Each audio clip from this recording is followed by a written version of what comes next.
कभी कभी इंसान की असली कीमत तब समझ आती है जब उसके पास देने के लिए कुछ नहीं बचता, और प्यार की सच्चाई तब सामने आती है जब दौलत, शोहरत और दिखावा सब राख बन चुके हों।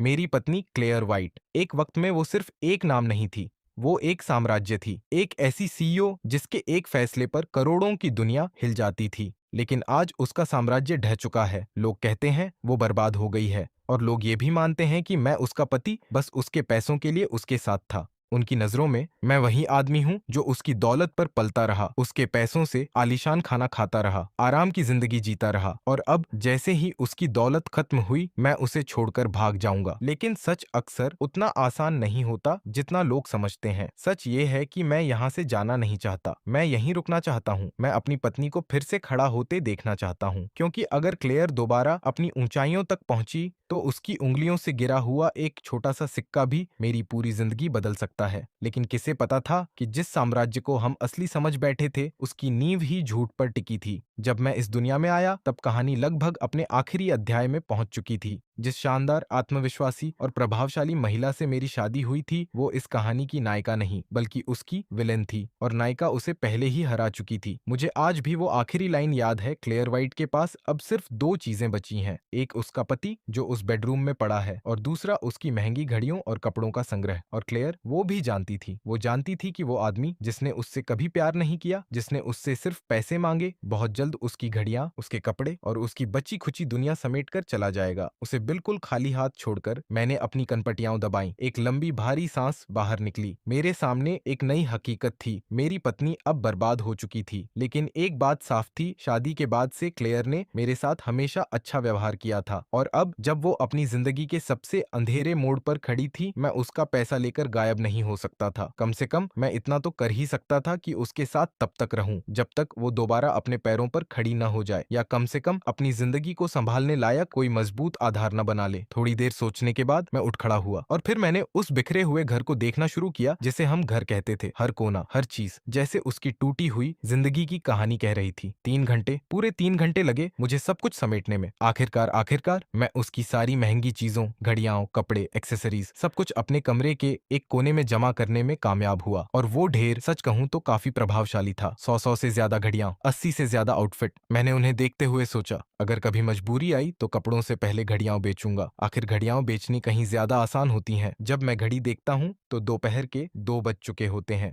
और उसी पल मेरा पेट इतनी जोर से गुर्राता है कि जैसे उसे भी मेरी हालत पर तरस आ गया हो। मैं कॉफी टेबल पर रखा वॉलेट उठाता हूँ। अंदर मेरा आईडी कार्ड, बैंक कार्ड और 700 युआन। किचन, मैं अभी तक वहां गया भी नहीं था। हम अभी अभी यहाँ शिफ्ट हुए थे, और सच कहूं तो हम दोनों में से कोई भी खाना बनाने वाला इंसान नहीं था। वहां खाने के नाम पर कुछ भी नहीं था, इसलिए मुझे खुद बाहर जाना पड़ा। खुशकिस्मती से क्लेयर ने जो अपार्टमेंट किराए पर लिया था वो छोटा जरूर था, लेकिन नीचे पूरी एक लाइन में रेस्टोरेंट्स थे। मैं नीचे गया टहलते हुए और अपने लिए एक कटोरा नूडल्स ले आया। फिर अचानक मुझे वो लगभग खाली बाथरूम कैबिनेट याद आया। मैं सुपरमार्केट भी गया, रोजमर्रा की जरूरी चीजों से भरा एक बैग खरीदा, और क्लेयर के लिए भी एक सेट लिया। रंग और स्टाइल दोनों वैसे ही चुने जैसे उसे पसंद थे। शायद आदत थी, या शायद परवाह। घर लौटकर मैंने फिर सफाई शुरू की, और आखिरकार मैंने क्लेयर के कमरे का दरवाजा खोला। कमरा लगभग खाली था। एक बेड, कुछ जरूरी सामान, बुकशेल्फ और डेस्क पर रखी कुछ चीजें। बस मैं अनायास ही गहरी सांस भरता हूँ। जिस औरत ने हमेशा शाही जिंदगी जी हो, उसके लिए ऐसी सादगी, ऐसी तंगी सचमुच बहुत बड़ी बात थी। मैंने चारों तरफ देखा और चुपचाप काम में लग गया। समय यूं ही बीतता गया जब तक पूरा घर आखिरकार व्यवस्थित हुआ।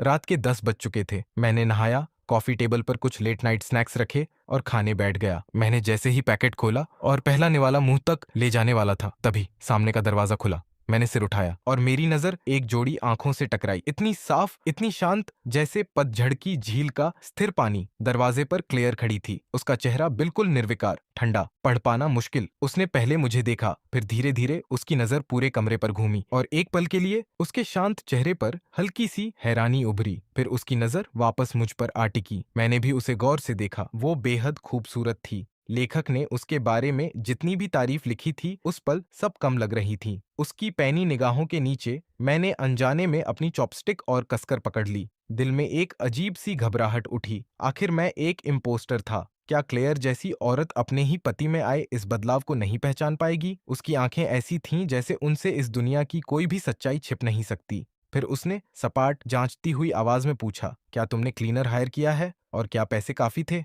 मैंने बिना सोचे सिर हिलाया। नहीं, मैंने खुद किया है। मेरे जवाब पर क्लेयर की आंखों में साफ हैरानी तैर गई। कुछ पल हम बस एक दूसरे को देखते रहे। फिर उसने पहले नजरें झुका लीं। क्या तुम्हारे पास पैसे काफी हैं? मैंने जवाब दिया, हाँ काफी है। और फिर जाने कैसे मेरे मुंह से निकल गया, तुम्हारे पास क्या है? शब्द निकलते ही मुझे पछतावा हुआ। क्लेयर ने फिर मेरी ओर देखा। इस बार उसकी आंखों में हैरानी और भी गहरी थी। फिर उसने धीमे से कहा, काफी है। उसके बाद कुछ पल के लिए कमरे में सिर्फ खामोशी थी। उसकी नजर टेबल पर रखे मेरे खाने पर गई। फिर उसने अचानक कहा, मुझे माफ कर दो, पहले मुझे समझ नहीं आया। मैंने तुरंत सिर हिलाया। नहीं, तुम्हें माफी मांगने की जरूरत नहीं है। क्लेयर धीरे धीरे मेरी ओर आई और सोफे के दूसरे सिरे पर बैठ गई। उसका चेहरा शांत था, लेकिन उसकी आंखों में थकान और टूटा हुआ अभिमान साफ दिख रहा था। वो अपने शब्द बहुत सावधानी से चुन रही थी। मेरे नाम पर जो भी एसेट्स थे उनमें से ज्यादातर पहले ही ट्रांसफर कर दिए गए हैं। अब कुछ भी नहीं बचा है, लेकिन कोई कर्ज भी नहीं है, इसलिए तुम्हें उसकी चिंता करने की जरूरत नहीं है। उसने एक पल रुककर मेरी ओर देखा। मेरे पास अभी 30,000 युआन कैश है। जब सब कुछ थोड़ा स्थिर हो जाएगा तो मैं जितनी जल्दी हो सके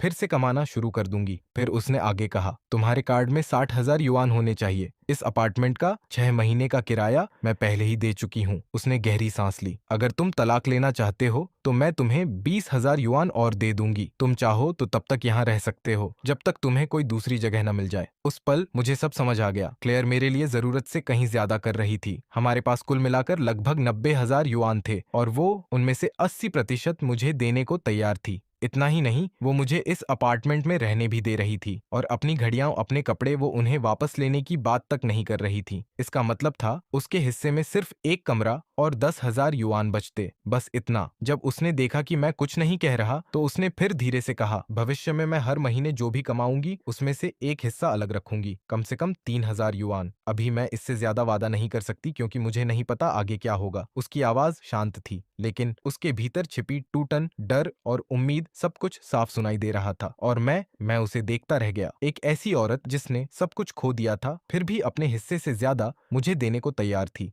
लेकिन क्या मैं सचमुच वो आदमी था जैसा वो समझती थी, या फिर इस बर्बादी की राख से कुछ बिल्कुल नया जन्म लेने वाला था? क्या क्लेयर को कभी पता चलेगा कि उसके सामने बैठा आदमी वही है और फिर भी पहले जैसा बिल्कुल नहीं? लेकिन अगर मुझे फिर से वापसी का मौका मिला तो मैं ये सब तुम्हें वापस दे दूंगी। उसकी आवाज धीमी थी, लेकिन उसमें एक टूटी हुई शान अब भी बाकी थी, जैसे कोई रानी अपने ढह चुके महल के बीच खड़ी होकर आखिरी वादा कर रही हो। मैंने बिना एक पल गंवाए तुरंत सिर हिलाकर मना कर दिया। मेरे इस जवाब पर क्लेयर कुछ क्षणों के लिए बिल्कुल शांत हो गई। उसके चेहरे पर हल्की सी जमी हुई हैरानी थी, एक ऐसी हैरानी जैसे उसने मेरे मुंह से यह उत्तर सुनने की कभी उम्मीद ही न की हो। उसी पल मुझे एहसास हुआ उसने मेरी प्रतिक्रिया को शायद गलत समझ लिया है। मैं जल्दी से आगे झुका। मेरी आवाज में घबराहट और ईमानदारी दोनों घुली हुई थी। नहीं नहीं, मैं तलाक नहीं चाहता और मुझे तुम्हारे पैसों की जरूरत भी नहीं है। मेरे पास गुजारा करने के लिए काफी है। मैंने एक गहरी सांस ली, जैसे अपने ही शब्दों को भीतर से मजबूती दे रहा हूँ। मैं हालात को स्वीकार कर चुका हूँ। मैं अपने खर्च कम कर दूंगा और खुद पैसे कमाऊंगा ताकि तुम्हें अपने ऊपर इतना दबाव न डालना पड़े। एक साधारण घर चलाने में इतना खर्च नहीं आता। क्लेयर ने अपनी शांत गहरी आंखों से मुझे देखा। उसकी नजरों में अविश्वास, उलझन और कहीं न कहीं उम्मीद की हल्की सी किरण थी। फिर उसने धीरे से पूछा, तुम तलाक नहीं चाहते? एक पल रुकी, फिर उसकी आवाज और भी धीमी हो गई। लेकिन कल तुमने कहा था।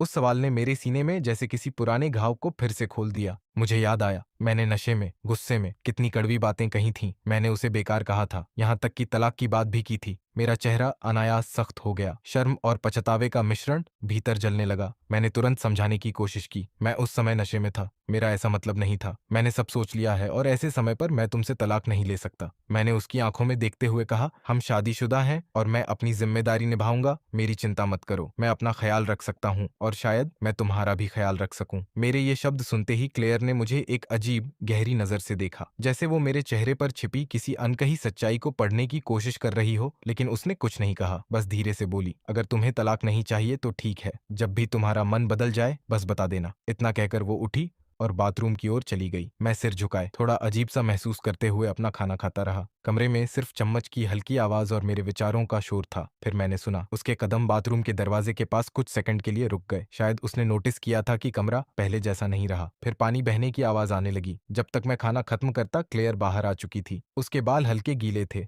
चेहरा ताजा, लेकिन थकान अब भी साफ झलक रही थी। वो बस धीरे से बोली, धन्यवाद, और फिर एक हल्की थकी हुई मुस्कान के साथ, थोड़ा आराम कर लो। मैंने अपने बालों में हाथ फेरा। सच कहूं तो उस पल मुझे ऐसा लग रहा था जैसे मैं कोई सपना जी रहा हूँ। मैंने अपने बिखरे हुए विचारों को एक बार फिर समेटा और फिर बाथरूम की ओर बढ़ गया। अपने कमरे में लौटकर मैंने लैपटॉप खोला। स्क्रीन की नीली रोशनी मेरे चेहरे पर पड़ रही थी, जबकि मेरे मन में एक नई योजना आकार ले रही थी। मैंने एक रीसेल प्लेटफॉर्म पर अपना पर्सनल शॉप सेट किया। यह सिर्फ एक ऑनलाइन स्टोर नहीं था, यह हमारी नई शुरुआत की पहली ईंट थी। सब कुछ सेट करने के बाद मैंने लैपटॉप बंद किया और आखिरकार सो गया। अगली सुबह मैं अपनी पुरानी आदत के अनुसार ठीक 6:30 बजे उठ गया। घर अब पहले जैसा बिखरा हुआ नहीं था और शायद मेरा मन भी नहीं। मैंने कल खरीदी हुई चीजें निकाली और दलिया बनाना शुरू किया। फिर नीचे जाकर स्टीम बन और फ्राइड स्टिक्स ले आया। जब मैं वापस लौटा तभी क्लेयर अपने कमरे से बाहर निकल रही थी। दरवाजा खुलने की आवाज सुनकर उसने सिर उठाया। उसकी नजर पहले मुझ पर पड़ी, फिर मेरे हाथों में पकड़े नाश्ते पर, और अगले ही पल उसने अनजाने में अपनी आंखें मल लीं, जैसे उसे यकीन ही ना हो रहा हो कि वो जो देख रही है वो सच है। मैंने मुस्कुराकर कहा, गुड मॉर्निंग, फिर सहजता से जोड़ा, मैं ब्रेकफास्ट ले आया हूँ और चूल्हे पर दलिया भी बन रहा है। मैंने उसकी ओर देखते हुए कहा, तुम जाकर हाथ मुंह धो लो, जब तक वापस आओगी खाना तैयार हो जाएगा। उसके जवाब का इंतजार किए बिना मैं किचन में चला गया। उसके चेहरे पर छाई हैरानी को मैंने जानबूझकर नजरअंदाज कर दिया। आखिर हम दोनों देर रात तक जागते रहे थे। मैंने रेड बीन और जुजूब वाला दलिया बनाया, ऊर्जा देने वाला, हल्का और पौष्टिक। जब दलिया तैयार हुआ तो मैंने उसे 2 कटोरों में निकाला, फिर स्टीम बन और फ्राइड स्टिक्स प्लेट में सजाए। उबले हुए अंडे और कुछ साइड डिश भी तैयार की। जब क्लेयर बाथरूम से बाहर आई तो उसकी नजर सीधे डाइनिंग टेबल पर पड़ी। टेबल पर रखा नाश्ता किसी शानदार होटल के ब्रेकफास्ट जैसा लग रहा था। यह दृश्य गर्मजोशी से भरा, घरेलू और सुकून देने वाला होना चाहिए था, लेकिन क्लेयर के लिए यह लगभग अविश्वसनीय था, क्योंकि वो अपने पति को बहुत अच्छी तरह जानती थी। करीब 3 साल की शादी में मैंने कभी किचन में कदम नहीं रखा था, न कभी घर का कोई काम किया था। अगर मैं किसी चीज में माहिर था तो वो था सिर्फ पैसा खर्च करना। शादी से पहले उसने मेरे बारे में जो जानकारी जुटाई थी उसमें भी कहीं नहीं लिखा था कि मैं यह सब कर सकता हूँ। उसके दिमाग में सवालों का तूफान उठ रहा था। क्या मैं यह सब पहले से छुपा रहा था? मैंने जैसे उसके मन की आवाज सुन ली। मैं हल्की मुस्कान के साथ बोला, पहले हमारे पास नौकर और हाउसकीपर थे, इसलिए मुझे कुछ भी करने की जरूरत नहीं पड़ती थी। लेकिन अब यहाँ सिर्फ हम दोनों हैं और पैसे भी कम हैं, इसलिए हम हर दिन बाहर का खाना नहीं खा सकते। मैंने थोड़ा संकोच दिखाते हुए कहा, मेरी कुकिंग कोई खास नहीं है, लेकिन खाने लायक तो है। अगर तुम्हें बुरा न लगे तो अब से घर आकर खा सकती हो। क्लेयर ने चम्मच उठाई, लेकिन उससे पहले उसने मेरी ओर देखते हुए कहा, जब दादाजी ने पूछा था कि क्या तुम कुकिंग कर सकते हो, तब तुमने उनसे झूठ बोला था। मैं एक पल के लिए रुक गया, फिर हल्का सा हंसकर बात टालने की कोशिश की। मेरी कुकिंग किसी प्रोफेशनल हाउसकीपर जैसी नहीं है, और मुझे लगा कि दादाजी फाइन डाइनिंग के आदी होंगे, इसलिए मैं खुद को शर्मिंदा नहीं करना चाहता था। बहाना थोड़ा कमजोर था, लेकिन काम कर गया। क्लेयर ने धीरे से सिर हिलाया, फिर दलिया का एक चम्मच छका। उसके चेहरे पर पहली बार एक नरम, संतुष्ट भाव उभरा। असल में ये काफी अच्छा है। मैं उसे खाते हुए देखता रहा और मुझे एहसास हुआ कि इस हालत में भी वो कितनी ग्रेसफुल लग रही थी। यहाँ तक कि एक साधारण नाश्ते को भी वो किसी शाही भोजन की तरह गरिमा से खा रही थी। और तभी मुझे समझ आया, जिस औरत ने हमेशा दुनिया का सबसे बेहतरीन खाना खाया हो, उसे स्ट्रीट स्टॉल का नाश्ता खिलाना भी अपने आप में एक बहुत बड़ी बात थी। नाश्ते के बाद क्लेयर बर्तन उठाकर किचन की ओर बढ़ी, लेकिन मैंने तुरंत उसे रोक दिया। इसकी चिंता मत करो, मैं साफ कर दूंगा। तुम्हें जो काम करना है वो करो। फिर मैंने जोड़ा, मुझे भी कुछ काम निपटाने हैं, शायद मैं शाम तक वापस ना आऊं। मैंने उसकी आंखों में देखते हुए कहा, मेरा इंतजार मत करना, और अगर किसी चीज की जरूरत हो तो मुझे कॉल कर लेना। क्लेयर के जाने के बाद मैंने आखिरकार राहत की एक लंबी सांस ली। मैं मन ही मन मुस्कुराया। अपनी सबसे बुरी हालत में भी वो किसी रॉयल इंसान की तरह ही रहती थी। उसकी मौजूदगी में एक ऐसा दबाव था जो कमरे से जाने के बाद भी पूरी तरह खत्म नहीं होता था। अगर मैंने जिंदगी में कुछ कठिन अनुभव न किए होते तो शायद मैं उस दबाव के सामने टूट जाता, लेकिन अब नहीं। आज मेरे पास बहुत काम था। सिर्फ घर के लिए सामान खरीदना ही नहीं, मुझे उसकी घड़ियों और कपड़ों की तस्वीरें भी लेनी थीं। उन्हें ऑनलाइन लिस्ट करना था। हमारे पास जितनी चीजें थीं, उन्हें बेचकर 1 मिलियन युआन से ज्यादा मिल सकते थे। लेकिन अगर क्लेयर फिर से कुछ शुरू करना चाहती है तो उसके पास शुरुआती पूंजी होनी चाहिए। और इसके अलावा मुझे इस दुनिया के ऑनलाइन ऑडियंस को भी समझना होगा। शायद अब वक्त आ गया था कि मैं अपने पुराने काम में वापस लौटूं। अपने पुराने संसार में मैं एक वेब फिक्शन राइटर था। कहानियां लिखना मेरा पेशा नहीं, मेरी पहचान थी। हालांकि कॉलेज में मेरा मेजर इंटीरियर डिजाइन था, लेकिन ग्रेजुएशन के बाद मैंने डिजाइन की नौकरी करने के बजाय शब्दों को अपना हथियार बना लिया। मैं कहानियां लिखता था, और जब शब्दों से जेब पूरी नहीं भरती थी तो इधर उधर छोटे मोटे काम भी कर लिया करता था, बस इतना कि जिंदगी आराम से चलती रहे। और सच कहूँ वो जिंदगी बुरी नहीं थी। मैं बर्तन धोता हूँ, पानी की धारा के साथ मेरे विचार भी बहते जाते हैं, फिर अपनी शॉपिंग लिस्ट उठाता हूँ और बाहर निकल जाता हूँ। मैं कभी भी बेवजह खरीदारी करने वालों में से नहीं रहा। जो जरूरी है बस वही लेता हूँ, न एक चीज ज्यादा न एक कम, और फिर सीधे घर लौट आता हूँ।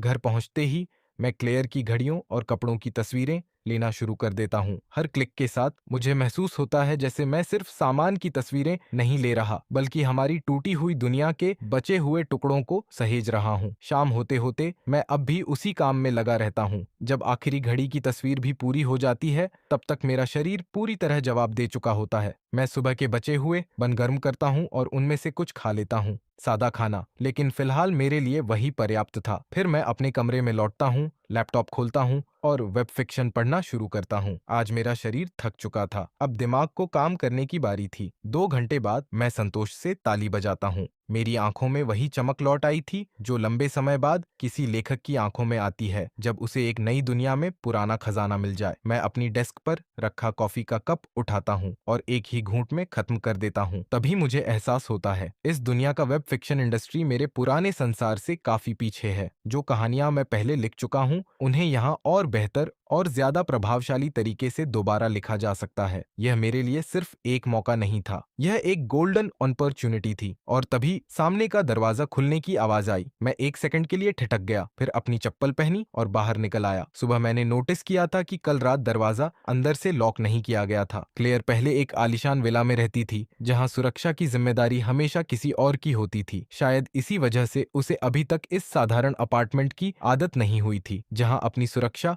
खुद सुनिश्चित करनी पड़ती है। जैसे ही उसने